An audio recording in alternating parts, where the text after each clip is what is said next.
แสงทองสองฟ้าเช้าขึ้นมานภาสดใสณท้องทุ่งพุทธสถานบ้านโป่งชัยตำบลบ้านสาอำเภอแจ้ห่มจังหวัดลำปางเช้าวันนี้วันที่24เมษายน2569บรรยากาศเช้าๆก็อากาศเย็นเย็นไม่ร้อนนะมีหมอกควันลงโปรยปลายกระจุยกระจายไปทั่วพื้นที่อาจจะมีฝนตกในวันนี้นะบางพื้นที่มีฝนตกลงแล้วแต่ที่นี่ยังไม่ตกเดี๋ยวเข้าไปดูในวัดกันเนาะกำลังเดินทางกลับจากบิณฑบาตมาถึงวัดแล้ว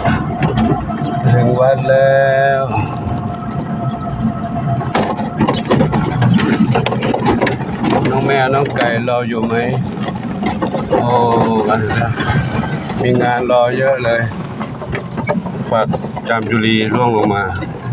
กับดอกจามจุลีและใบแห้ง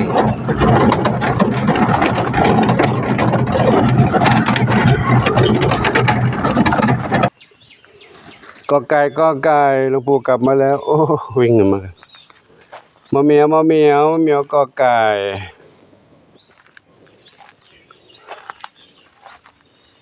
อยู่กันสบายดีเนาะเช้าอากาศไม่ร้อนก็นั่งนอนกันเล่นกัน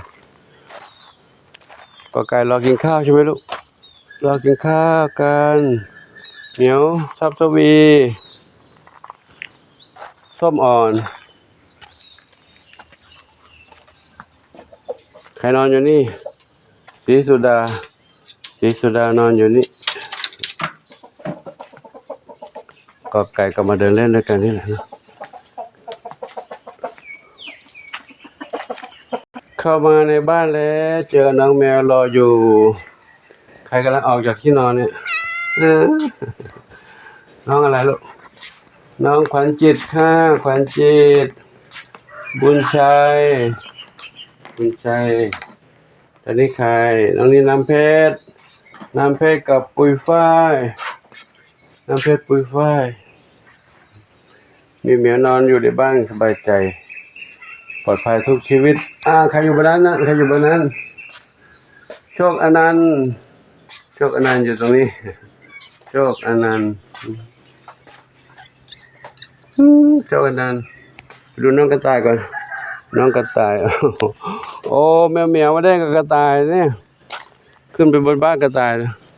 ขึ้นบ้านน้องกระต่ายหลังคายุบไปแล้วเหมียวแต่ละเหมียวน้ำหนักเยอะขึ้นไปกันหลายเหมียวอยู่ในนี่อันนี้ไปกันแดดลูกไปกันแดดไม่ใช่เปเล่นนะชอบนอนเปกันเหรอ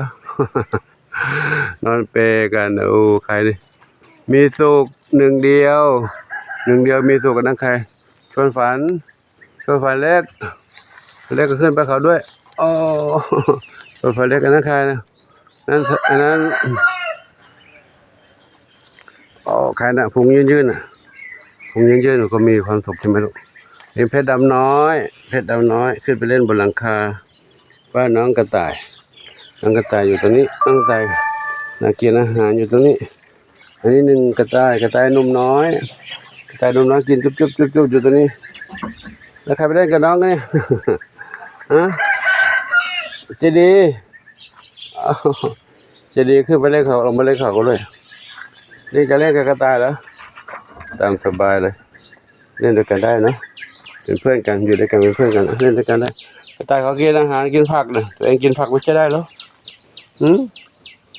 จะดีกินผักไม่ได้หรอเอาขึ้นมาเร็วขึ้นมานี่เร็วขึ้นไปเล่นบนนั้นหลังคายุบไปเลยกระโดดโลดเต้นบนนั้นกันจุ๊บจับเล่นการสนุกเลยโอ้ดูทางนี้ดีกว่านี่ใครนี่น้องอะไรลูกอะไรนะบุญนำก็อยากมาเล่นด้วยเหมือนกันเอาเล่นด้วยกันนะบุญนำเล่นด้วยกันบุญนำบัวขาว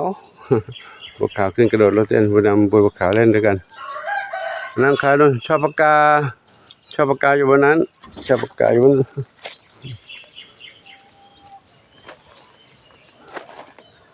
แล้วนี่ใครอยู่นี่ชอบปากกาบุญนำเท้าเล็กอนุน้องอะไรนั่นน้องมนชัยอยู่นั่นมนชัยใครอยู่บนนี้เนี่ยใครอยู่บนนี้เนี่ยฮะใครนอนตรงนี้ลูกใครเอ่ยใครอ่ะ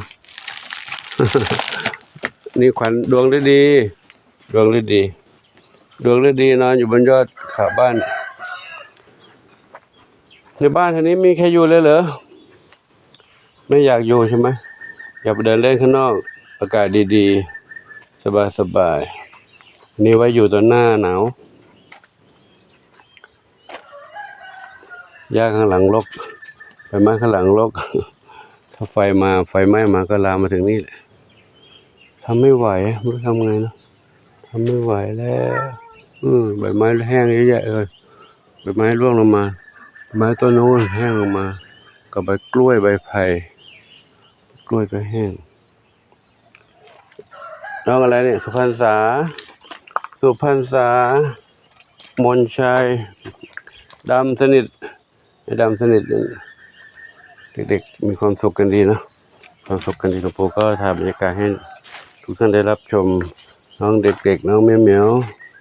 อยู่ด้วยกันยังมีความสุขปลอดภัยขาวเทาตรงนี้นี่ชวนฟันเล็กอันนี้ใครเนี่ยใครอยู่ตรงนี้ใครเอ่ยอันนี้ไม่ดำหนวด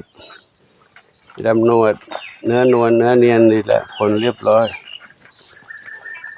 นี่ชวนฝันเล็กนั่นใครนวรัตน์อยู่นี่นวรัตน์เดี๋ยวไปดูทางโน้นอีกทางโน้นมีใครอยู่ไหมบนหลังคามีใครอยู่ไหม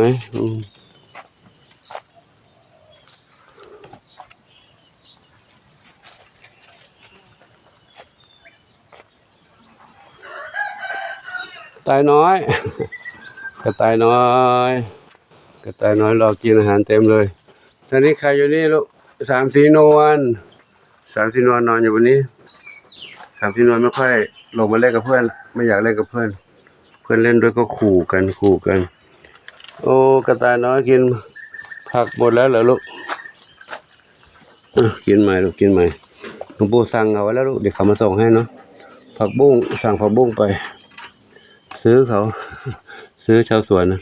ไปเก็บไม่ไหวเก็บไปทานแค่ซื้อเอาดีกว่าซื้อเอาเราก็ไม่ต้องเดินไปไม่ต้องเดินกลับเขาก็เก็บมาให้เราเขาก็ได้ค่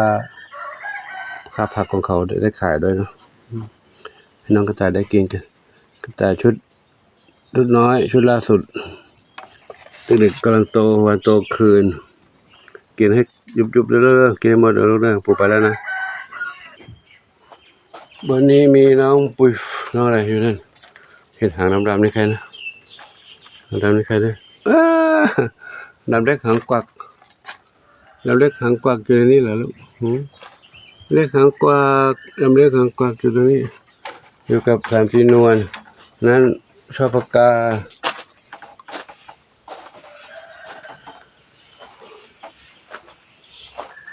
มีใครนี่ใครเนี่ย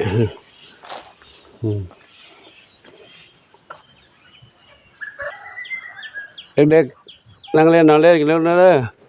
หายเม็ดหลวงปู่ใส่ภาชนะไม่ให้กินนั่นแล้วนะใส่ตั้งแต่ก่อนออกบิณฑบาตแล้วก็ให้เขากินนั่นแหละเนาะเขาจะได้รับสารอาหารเต็มที่จากอาหารเม็ดที่ใส่ไว้ตั้งแต่เช้าได้ถึงไปเรื่อยๆเพราะว่าแมลงวันไม่ตอม ถ้าเป็นอาหารเปียกไม่ได้ไม่งั้นตอมอาหารสดกับตอม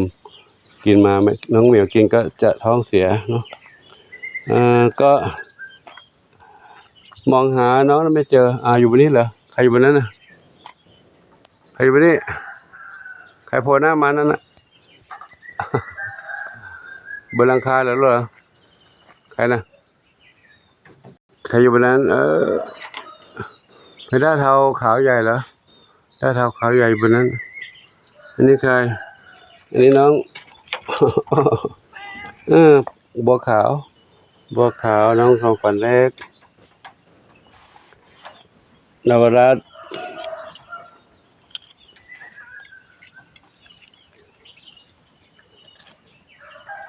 ใครอยู่บนหลังคานี่อีกนะใครบุญสมอยู่นี่บุญสมเตรียมนอนแล้วนอนอาบแดดเหรอนอนอาบแดดหลวงปู่มองหาน้องสมาชิกใหม่ไม่เห็นหลบอยู่ไหนไม่รู้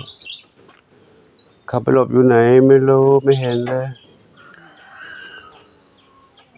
เขากลัวคนกลัวเพื่อนกลัวเหมียวพวกนี้ด้วยนะยินเสียงขู่กันไล่กันก็ไม่รู้ว่าอยู่ที่ไหนถ้าเขาไม่อยู่ด้วยก็ไม่รู้ทำไงเนาะ